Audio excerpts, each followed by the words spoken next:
Hey guys, welcome back to my unboxing of Magic 2013. And this is the booster box, which has 36 booster packs in it. You know, just 15 cards packed, standard stuff.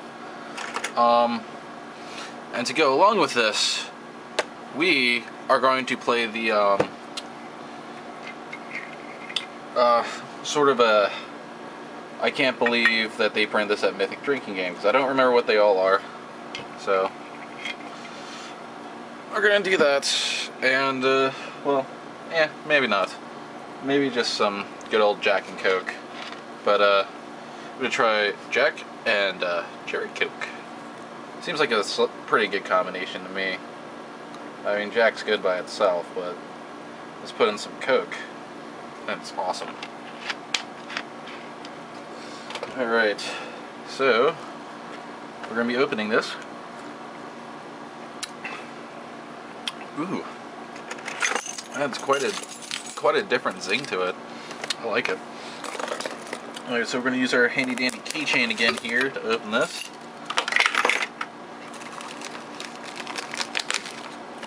Alright, so there it is. And these 2013 booster boxes, they're made of a pretty high quality. Like, they have like a bit of a silky feel to it, like kind of like a nice book, kind of. Is kind of how I want to explain it. But yeah, like it's got like I don't even know what to call like the shiny parts, like what the technical term for it is. But yeah, all right. So you don't get too much extra with this. It's basically just a box of booster packs. Except you get this little thingy here. You know, it's mostly for stores and stuff, but you know, it's whatever. Some people like them. And going to pull out all these booster packs. Yeah. And we are going to use the box there for all the cards, I guess. So, alright, let's start with this, the Liliana pile here.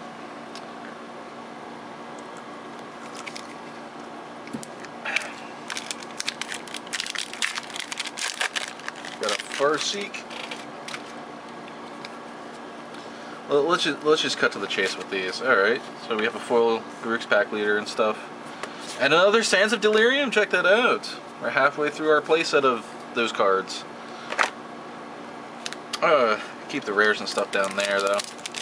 Keep them separated. Gotta keep them separated. And here's another showing of me being terrible at opening boosters. I can never open them the same way. Like every now and then I'll get like a nice clean opening of one and then it'll all just go to shit. But yeah, Oblivion Ring back, Door to Nothingness. I'm sure someone will trade for that. I think that card should probably be a mythic since it says target player loses the game. That should probably be a mythic. And especially like in draft, you don't want to open a Door of Nothingness as your rare because it's just strictly unplayable and limited. Along with Battle of Wits. Mog Flunkies is back, it's pretty sweet. Sarah Angel, another Rox Faithmender, woo!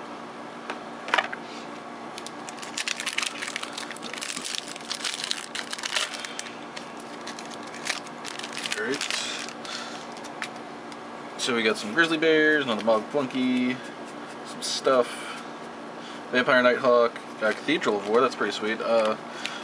So glad Vampire Nighthawk is back. I had a ton of fun with that the first time around, and now I get to play it some more. There we go.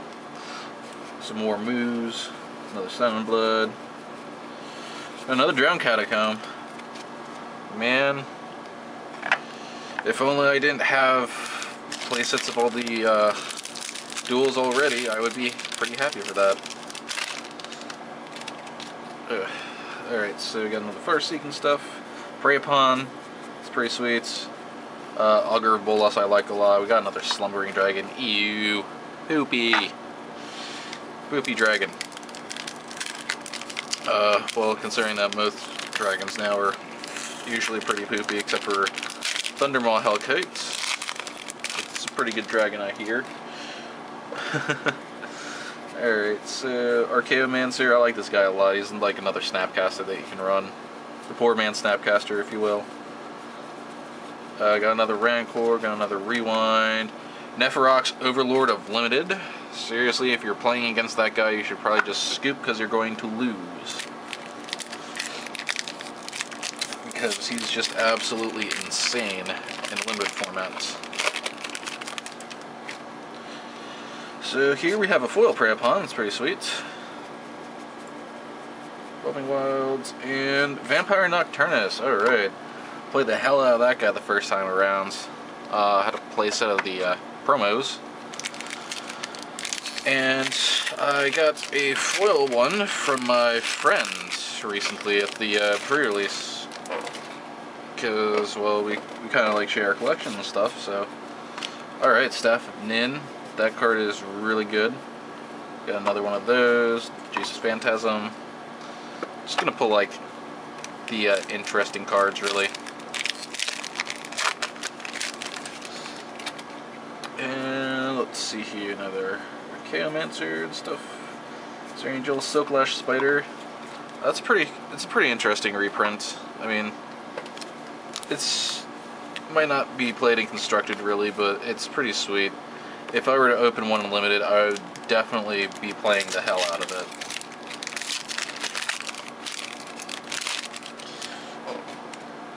Trumpet Unplayable. And that guy's pretty sweet. Definitely for Pauper. Glad this thing is back. Trading Post. I like that thing. And a goat token. I love goat tokens. So those are some badass looking goats. And a Flint Hoof Boar. I can see that being played and constructed. I believe Brad Nelson had some in his deck when he was playtesting against Jerry T with the red-green aggro against. What was it against? I think Jerry T was on Mono Black at the time. Yeah, so got another Augur of Bolas. That's good. Another Captain of the Watch. So I got half a playset now. If those fancy your noodle.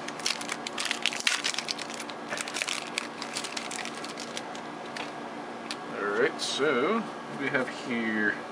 War Falcon. I can see that actually being played a little bit, you know. Maybe if there's like a good deck for it. Furnace Wolf, Volcanic Geyser. Hey! There we go. A Johnny. Caller of the Pride. That's pretty sweet.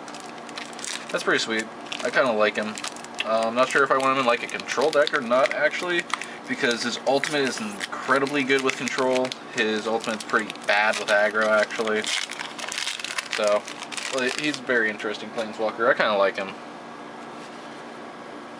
Let's see here.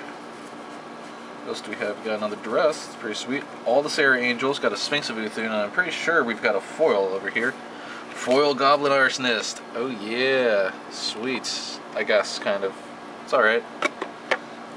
Definitely playable. I'd actually be more likely to play Goblin Arsonist in Constructed than Limited, but that's just me. So, let's see here. Dalaran's Invocation is pretty sweet. Spelltwine. I like that card a lot for EDH. If you don't know this one, this is definitely one to keep an eye on if you're playing blue in EDH, which I am. EDH Commander, whichever you want to call it.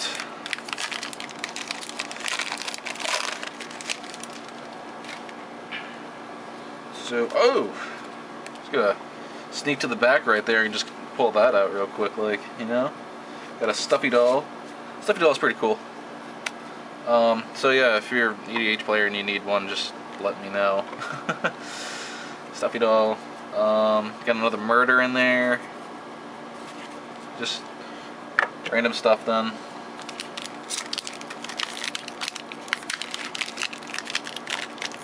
Yeah.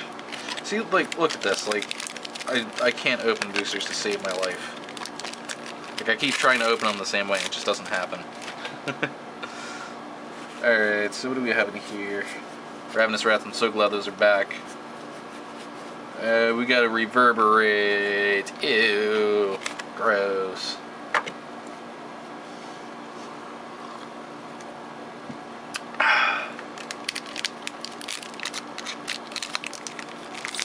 I'm just gonna open them like that. And then you see, then I like pull off a corner,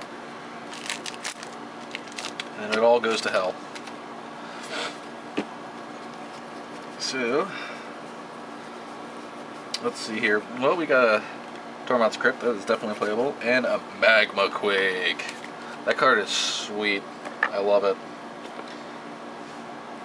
The only problem is that it hits your Planeswalkers as well. So you want to play in a deck that doesn't have very many, or none at all. If you're one of those types of guys, it's just like, you Planeswalkers are icky. Which I know that there are a few around my area, and they refuse to play with them because they're broken, and then they complain when they lose to them because they're not playing them. So it's kind of their own fault. Sathrid Gorgon, just flavor-wise, I like it a lot. Gameplay-wise, I'm not going to touch that card with a 10-foot pole. Now, if they would have like upped its power a lot, if they would have made it like a 6-mana 6/6 and made it like quad black, that would be pretty interesting, I think. So I got another Vile Rebirth. Card is definitely one to play. Another one of those, and Voidstalker. I love this card a lot.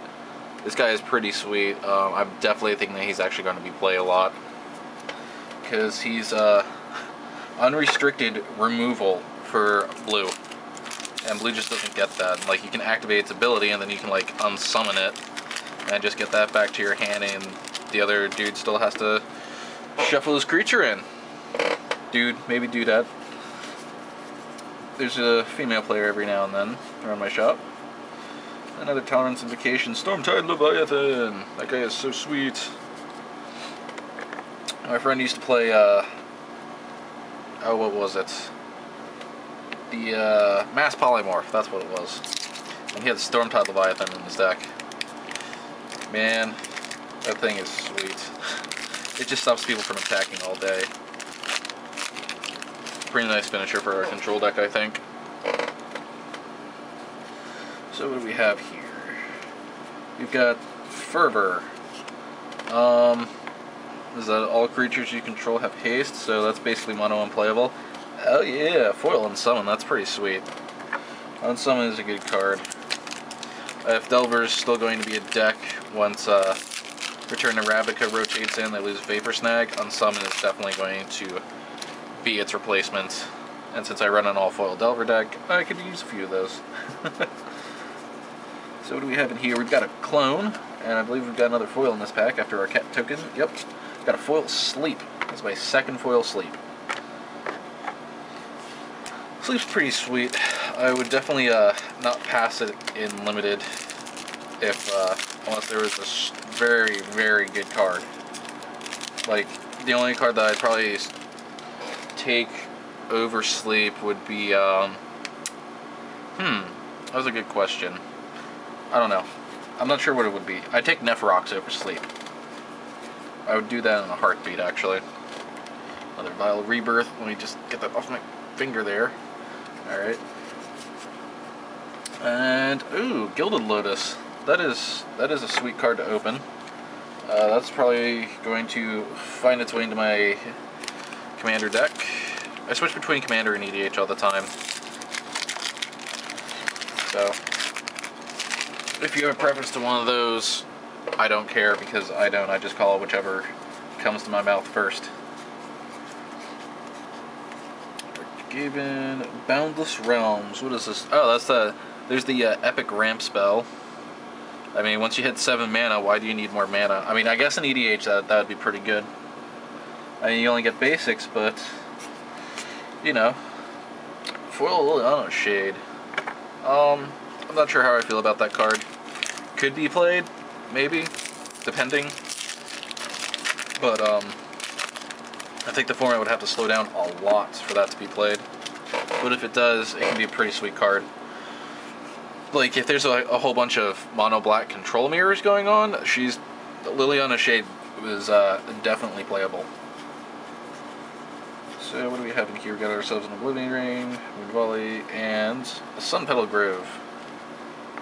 So right now we're missing Glacial Fortress from this box to have all of them. Try and get that out of the way there. Let's actually flip this down using our elite skills. There we go. Alright. That's better, I think. I don't know why I didn't do that first.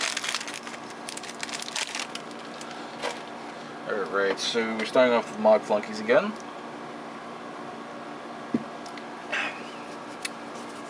And what do we have here? Another Vile Rebirth, Courtly Provocateur, and another Touch of the Eternal. We're pulling all the Touch of the Eternals. Seriously, does anybody want these? They are good to go.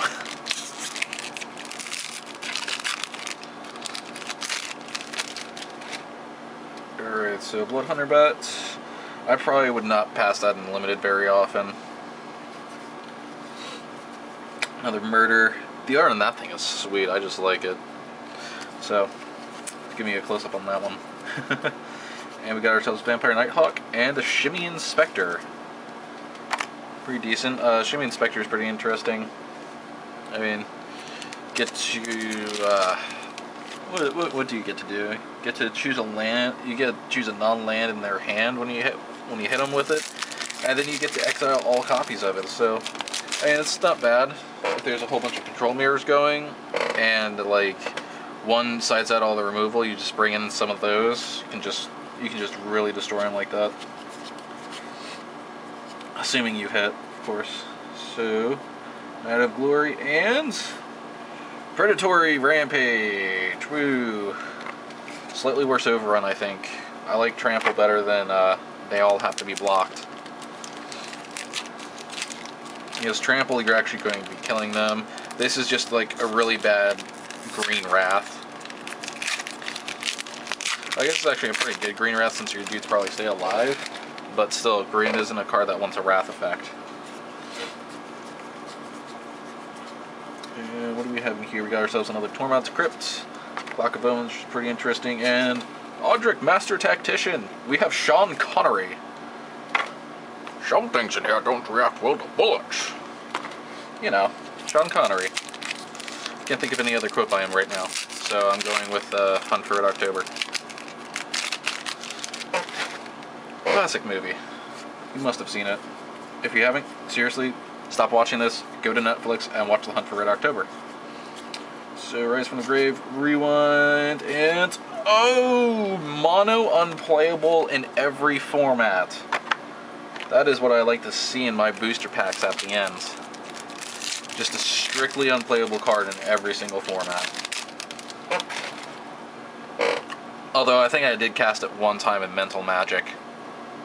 But then you don't even actually need the cards, so strictly unplayable in every format, staying there. Actually, it might not be strictly unplayable in EDH. People play some weird stuff in that. But, hey, there we go, there's our Battle of Wits. I was wondering when that was going to come up. Also another card that, this is strictly unplayable in every format. Because Prismatic is no longer a format, so it doesn't count. It's strictly unplayable.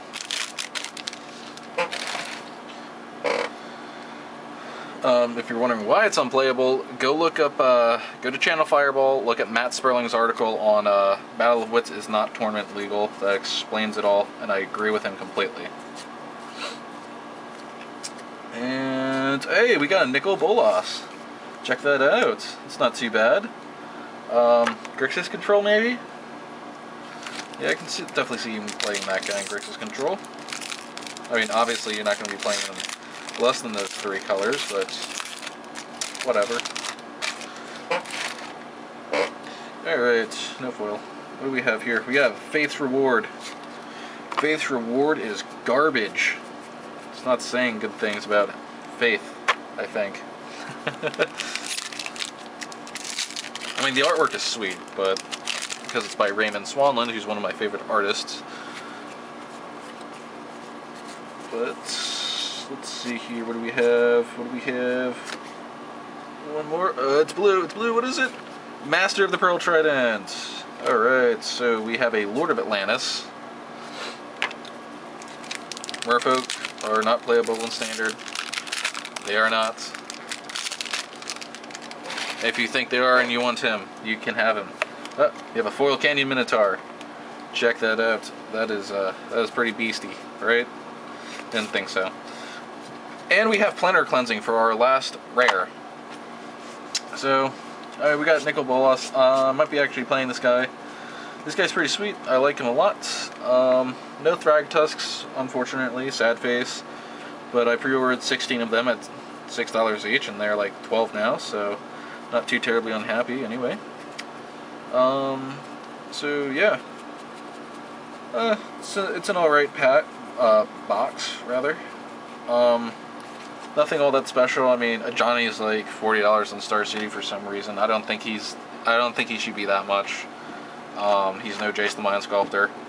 If he was, then yes, I would say he should be that much. But besides that, there's the M13 core set booster box opening. And until next time, cheers.